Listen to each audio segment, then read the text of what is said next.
श्री रामचरितमानस बालकांड। अक्षरों और समूह रसों छंदों और मंगलों की करने वाली सरस्वती जी और गणेश जी की मैं वंदना करती हूँ। श्रद्धा और विश्वास के स्वरूप श्री पार्वती जी और श्री शंकर जी की मैं वंदना करती हूँ, जिनके बिना सिद्ध जन अपने अनंत करण में स्थिति ईश्वर को नहीं देख सकते। ज्ञान में नित्य शंकर रूपी गुरु की मैं वंदना करती हूँ, जिनके आश्रित होने से ही 13 चंद्रमा भी सर्वत्र वंदित होता है। श्री सीताराम जी के गुण समूह रूपी पवित्र वन में विहार करने वाले विशुद्ध विज्ञान संपन्न कवीश्वर श्री वाल्मीकि जी और कपीश्वर श्री हनुमान जी की मैं वंदना करती हूँ। उत्पत्ति स्थिति पालन और संहार करने वाली, कलेशों की हरने वाली तथा संपूर्ण कल्याणों की करने वाली श्री रामचंद्र जी की प्रियतमा श्री सीता जी को मैं नमस्कार करती हूँ, जिनके माया के वशीभूत वे संपूर्ण विश्व ब्रह्मा आदि देवता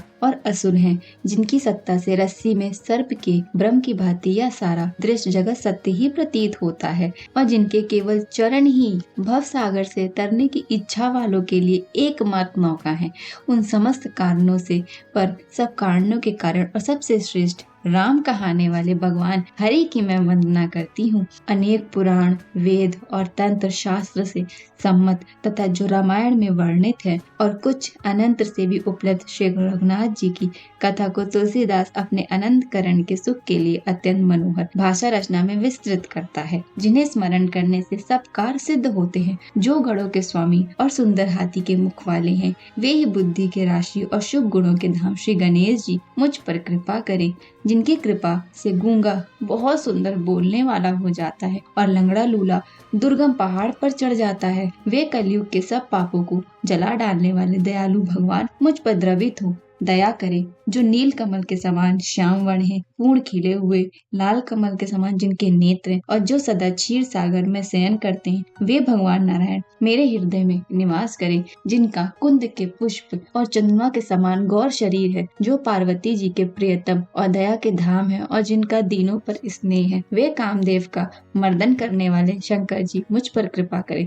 मैं उन गुरु महाराज के चरण कमल की वंदना करती हूँ, जो कृपा के समुद्र और नर रूप में श्री हरि ही हैं, और जिनके वचन महामोह रूपी घने अंधकार के नाश करने के लिए सूर्य किरणों के समूह हैं। मैं गुरु महाराज के चरण कमलों की रज की वंदना करती हूँ, जो सुरुचि सुंदर स्वाद सुगंध तथा अनुराग रूपी रस से पूर्ण है। वह अमर मूल संजीवनी जड़ी का सुंदर चूर्ण है, जो संपूर्ण भव रोगों के परिवार को नाश करने वाला है। वह रज सुकृति पुण्यवान पुरुष रूपी शिव जी के शरीर पर सुशोभित निर्मल विभूति है और सुंदर कल्याण और आनंद की जननी है। भक्त के मन रूपी सुंदर दर्पण के मैल दूर करने वाली और तिलक करने से गुणों के समूह को वश में करने वाली है। श्री गुरु महाराज के चरण नखों की ज्योति मणियों के प्रकाश के समान है, जिसके स्मरण करते ही हृदय में दिव्य दृष्टि उत्पन्न हो जाती है। वह प्रकाश अज्ञान रूपी अंधकार का नाश करने वाला है। वह जिसके हृदय में आ जाता है, उसके बड़े भाग्य हैं। उसके हृदय में आते ही हृदय के निर्मल नेत्र खुल जाते हैं और संसार रूपी यात्री के दोष दुख मिट जाते हैं। एवं श्री रामचरित रूपी मणि और मणिक गुप्त और प्रकट जहाँ जो जिस खाने में है, सब दिखाई पड़ने लगते हैं। जैसे सिद्ध जन को नेत्रों में लगाकर साधक सिद्ध और सुजान पर्वतों वनों और पृथ्वी के अंदर कौतुक से ही बहुत ही खाने देखते हैं। श्री गुरु महाराज के चरणों सच कोमल और सुंदर नैनामृत अंजन है, जो नेत्रों के दोषों का नाश करने वाला है।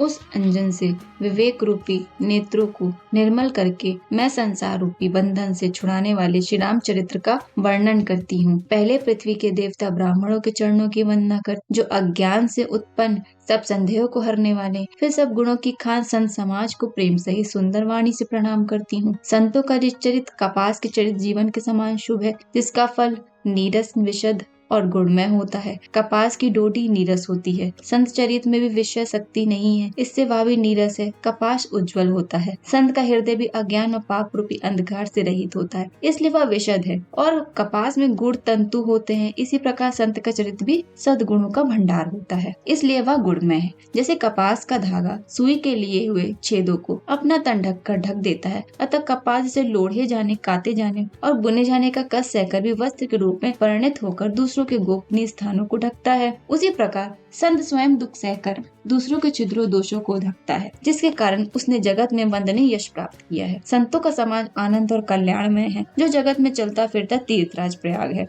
जहाँ उन संत समाज रूपी प्रयागराज में राम भक्ति रूपी गंगा जी की धारा और ब्रह्म विचार का प्रचार सरस्वती जी है। विधि और निषेध, या करो और या ना करो रूपी कर्मों की कथा, कलयुग के पापों को हरने वाली सूर्य तनया यमुना जी हैं और भगवान विष्णु और शंकर जी की कथाएं त्रिवेणी रूप से सुशोभित है, जो सुनते सब आनंद और कल्याणों की देने वाली हैं। उस संत समाज रूपी प्रयाग में अपने धर्म में जो अटल विश्वास है वह अक्षय वट है और शुभ कर्म ही उस तीर्थराज का समाज परिकर है। वह संत समाज रूपी प्रयागराज सब देशों में सब समय सभी को सहज में ही प्राप्त हो सकता है और आदर पूर्वक सेवन करने से क्लेशों को नष्ट करने वाला है। वह तीर्थराज अलौकिक और आकर्षणीय है एवं तत्काल फल देने वाला है। उसका प्रभाव प्रत्यक्ष है। जो मनुष्य इस संत समाज रूपी तीर्थराज का प्रभाव प्रसन्न मन से सुनते और समझते हैं और फिर अत्यंत प्रेम पूर्वक इसमें गोते लगाते हैं, वह इस शरीर के रहते ही धर्म अर्थ काम मोक्ष चारों फल पा जाते हैं।